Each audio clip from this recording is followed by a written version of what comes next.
Hey, what's up guys, this is Nine coming at you with another Call of Duty Advanced Warfare video, and what you're watching here is the first ever Call of Duty Advanced Warfare multiplayer gameplay ever recorded. This right here is the Morse sniper rifle. It's a very powerful bolt action railgun that kills in one hit, and you actually have to reload before you take each shot. Make sure you're subscribed so you don't miss any Call of Duty Advanced Warfare gameplay, news, or updates leading up to the release of Call of Duty Advanced Warfare and after the official release.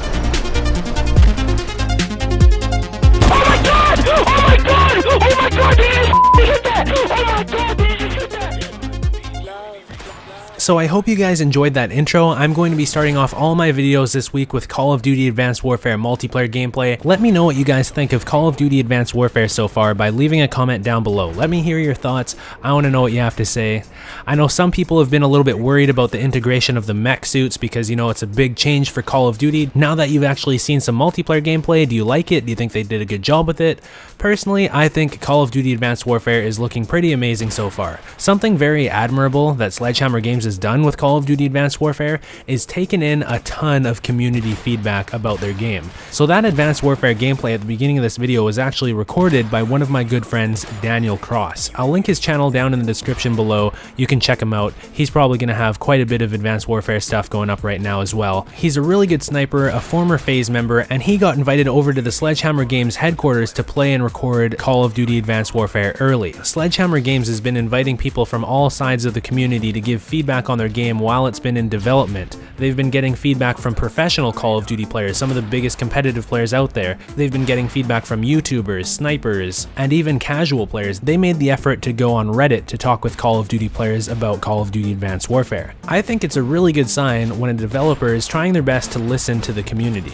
I will be honest, since I haven't played Call of Duty Advanced Warfare myself yet, I am a little bit worried about how the mech suits are going to work because it is quite a significant change to Call of Duty, and I don't think I'll have a full opinion on it until I get the controller in my hands and I actually get to play by myself. But whatever happens with this game, after seeing multiplayer gameplay, I think it's safe to assume that this is definitely a step in the right direction after Call of Duty Ghosts. We all know that Call of Duty Ghosts wasn't that popular compared to previous Call of Duty games. It didn't sell as well, people didn't play it as much. Without even getting into anything technical, I think Advanced Warfare has a massive advantage over Call of Duty Ghosts just because it looks next gen. Call of Duty Ghosts kind of seemed like an Xbox 360 game or a PS3 game because it was in the transition year from the previous gen consoles to the next gen consoles.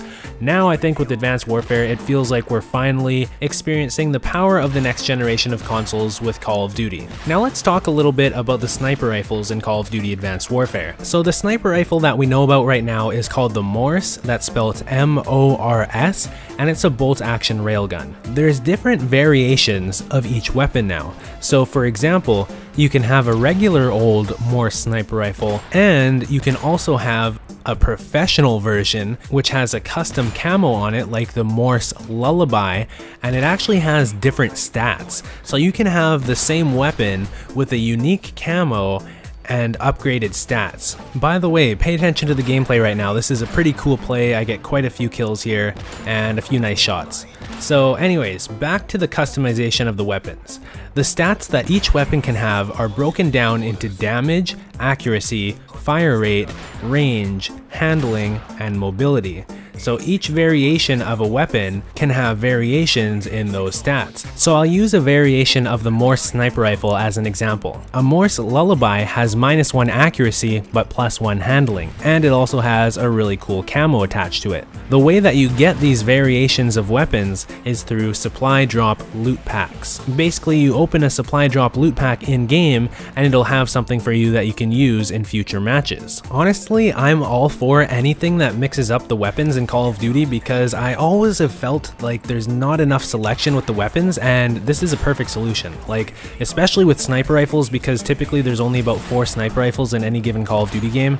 Now that it looks like there's going to be 6 sniper rifles, and then on top of that, variations of each of those sniper rifles, I think Sledgehammer's changes to the weapons in Call of Duty are really going to help Advanced Warfare's longevity. It's going to be a lot better than the longevity of Ghosts anyways. So something I noticed with snipers in Advanced Warfare is that they have the hipfire reticles on screen again. So in previous Call of Duty games before Ghosts, every class of weapon always had the reticles on screen, and in Ghosts they decided that only sniper rifles would have them removed, which I and a lot of other snipers thought was really weird. But in Advanced Warfare they brought back the reticles on screen. They really don't do anything, but it's good to see that Sledgehammer isn't preemptively nerfing the snipers like Infinity Ward did with Call of Duty Ghosts. I think it's going to be a really good year for snipers this year. It's going to be a bit different because the maps are on a bigger scale. They're not necessarily bigger, but there's more elevation to them just because you can do the jumping and all that. So it seems like it's going to be a bit more rare to find people all bunched up to hit a quad feed on them or record for a montage or whatever you're doing. I don't know if this is biased. Let me know what you guys think. Just from watching the clips at the beginning of this video, is Advanced Warfare more fun to watch than Ghosts? I think it definitely is more fun to watch. So that's a good thing for YouTubers like myself and all the other COD YouTubers. Because Ghosts, in my opinion, it wasn't as fun to watch as Black Ops 2. Alright, so let's move on. Something else that I noticed about Advanced Warfare that I was really happy to see is that they're bringing back Hardpoint. Now, the reason why this is significant is because Hardpoint centralizes the action on one singular area at a time. Ghost didn't have any game modes at launch that centralized the action at one specific location. They added Drop Zone in a few months later as DLC, but it really should have been a launch game mode, especially because the maps in Ghost didn't really centralize the action naturally. I think Ghost would have really benefited from having a game mode at launch that centralized the action like Drop Zone, Headquarters, Hardpoint, or War. Another thing that I think Sledgehammer has definitely done right with Call of Duty Advanced Warfare is the colors. Just look at the colors in this screenshot. This is from the multiplayer reveal trailer.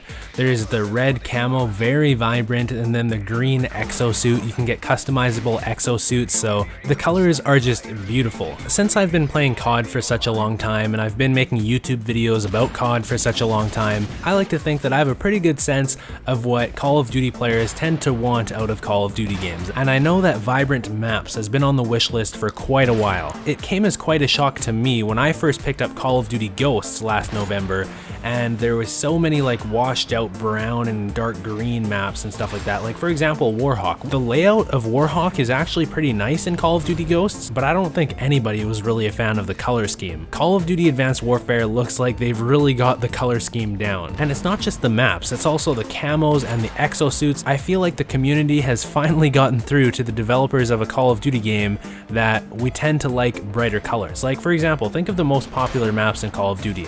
They're usually pretty colorful, like Terminal or Nuketown. Maybe it's a psychological thing. Maybe people feel like they're having more fun when the colors are more fun. I don't know, but I have a preference for more colorful maps. I think a lot of other people do as well. Anyways, I'm gonna wrap this up. Thanks for watching, guys. Be sure to subscribe for more Call of Duty Advanced Warfare videos. Be sure to leave a like if you did enjoy this video. It really helps me out a lot, and I really appreciate it. I'll see you guys soon with another video.